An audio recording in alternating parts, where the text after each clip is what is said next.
Morgan Freeman. When Morgan Freeman turned 60, his life was far from what many imagine. No slowing down, no retreat into quiet retirement. What really happened is a complex tale of reinvention, trials, triumphs, and a few things most people never knew. I'm going to take you behind the scenes and share the untold story of Morgan Freeman at 60. Who he was, what he faced, and where he went from there. Morgan Freeman at 60 was a man already legendary. Born in 1937, by 1997, he had carved out decades of work in film, television, and stage. But turning 60 isn't just reaching a number, it's a tipping point. For Freeman, it meant confronting new challenges: typecasting, health, keeping relevance, and legacy. Let's begin with the career pressures. At age 60, many actors find roles dwindling. Hollywood often sidelines older performers unless they're given character parts. But Freeman had already boldly defied expectations. In his 50s, he had his breakout role in Driving Miss Daisy, 1989, and in the 1990s, he became a go-to character actor: The Shawshank Redemption, Sisyphean, Glory, Unforgiven, $1 Million Baby, among others. By 60, the question was, how do you stay vibrant, in demand, and not just seen as the old wise guy? Freeman did something smart. He leaned into the gravitas, but refused to become a walking cliché. He took roles that allowed complexity, authority, humor, and surprise. In the years following 60, he kept appearing in big films: Bruce Almighty, 2003, The Dark Knight Trilogy, 2005 to 2012, Invictus, 2009, R.E.D., 2010, to name a few. But more important, he navigated the balance between blockbuster and passion project. Behind the scenes, Freeman also wrestled with health concerns. By his 60s, he had a serious car crash in 2008, when he was about 71. But even before that, he had to take care of voice, body, stamina, all things that naturally decline with age. The untold part is how much he worked to maintain himself: fitness, vocal training, rest, choosing scenes that preserved his strength. In interviews, he admitted that the physical demands of long shooting days, stunts, and travel get heavier with age. He became more selective, knowing when to say yes, when to say no. Another aspect little spoken of is how Freeman's financial and business life matured. He became more than an actor. He invested, he produced, he formed partnerships. Around that age, in the late 1990s and early 2000s, he began to take more creative control over his projects, building credits as executive producer. He knew that acting alone would not guarantee control over how his image or roles would change. That's part of the untold story, transitioning from just a performer to a guardian of your own brand, your own narrative. At 60, Freeman also faced personal and emotional pressures. Fame has its hidden burdens: privacy loss, scrutiny, constant travel, public expectations.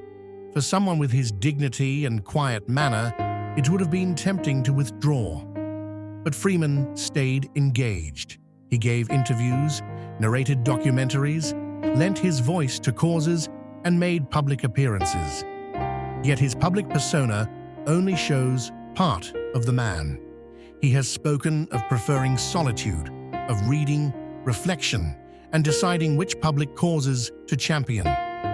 In many ways, turning 60 gave him permission to curate his life more deliberately. Creatively, Freeman expanded. He read more, thought more deeply, perhaps wrote. He made choices not just for box office, but legacy.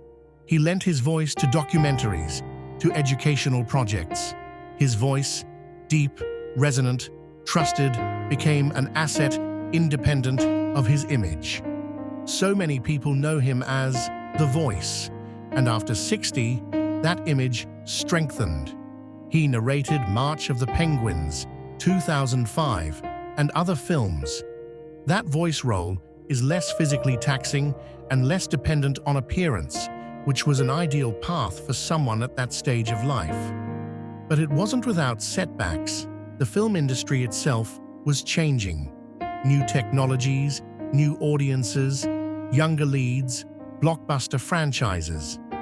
Freeman had to adapt to CGI, to big action spectacles, to franchises like Batman, which he did. He had to accept he might no longer be the lead romantic hero. Instead, he would play mentors, presidents, older figures. Some roles might feel repetitive, but he fought against stale repetition by choosing diversity: dramas, comedies, thrillers, voice work, independent films. There's also the challenge of relevance. For a 60-year-old actor to appear vital to younger audiences is hard, but Freeman managed it partly through exposure in big films, partly through television and documentary work, and partly by staying visible in public discourse. He sometimes appeared in commercials, gave speeches, interviews, never hiding. Now maybe the hardest, least told part: internal doubt. At 60, many people, actors included, question their purpose. Do I still have something new to offer? Can I create meaningful work? Or am I resting on past glory? Freeman has, in interviews, admitted to fear of becoming irrelevant, fear that future roles will be limited. But he also embraced that fear as fuel. He challenged himself. He took on roles that scared him, parts that tested him. He practiced humility, accepted he could learn new things, and kept striving. Also, relationships shift. Family, friendships, colleagues. Loss comes more often. Peers pass away, collaborators retire or leave. Freeman would have had to deal with mourning, transitions in his network, and emotionally carrying legacy. Yet he stayed forward, paying attention to mentoring younger actors, supporting new talent, collaborating across generations. If we look at a turning point, The Dark Knight, 2005, he played Lucius Fox. That role made him part of a blockbuster franchise that appealed to younger fans and put him firmly in modern cinematic relevance. That role came when he was around 68, but the groundwork was laid earlier. By accepting roles in growing genres, comic book, fantasy, big franchise, he ensured his continued visibility.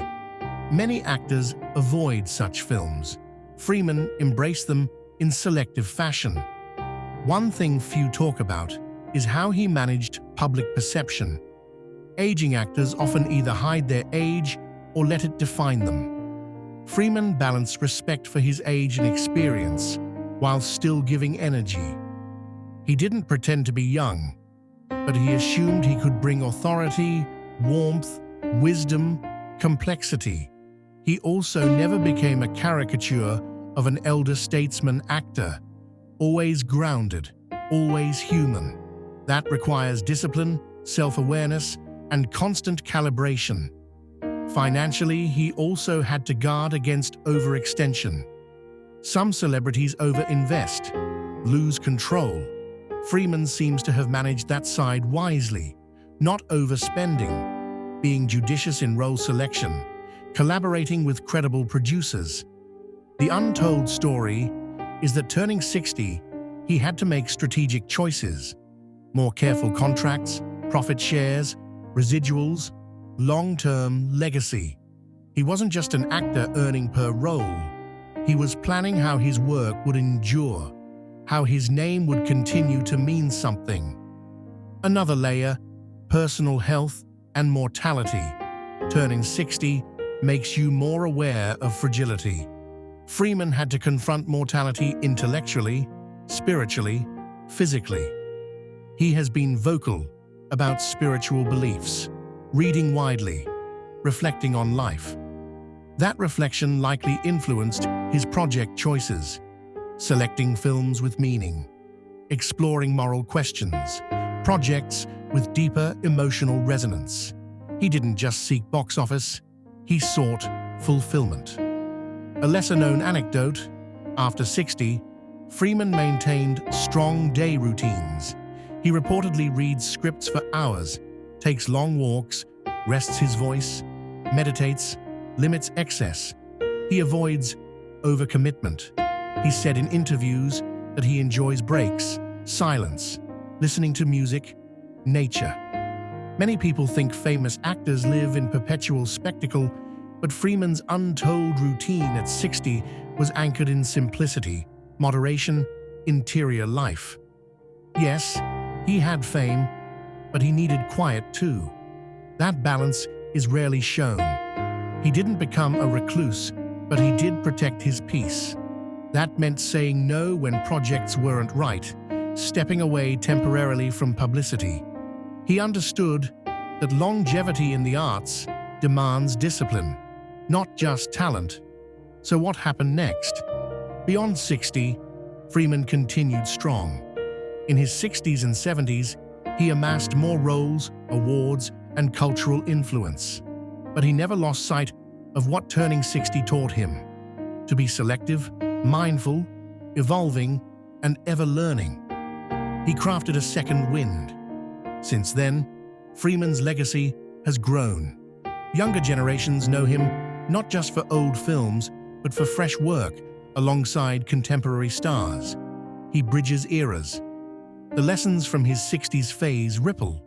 Never retire your ambition, but change its shape. So here's what I want you to take away. Morgan Freeman, at 60, didn't fade. He adapted. He reinvented. He fortified his internal and external life. He built control over his career, protected his health, deepened his creativity, and faced doubt head-on. That turn at 60 was not the beginning of decline, but a pivot into maturity, mature legacy creation, not simply winding down.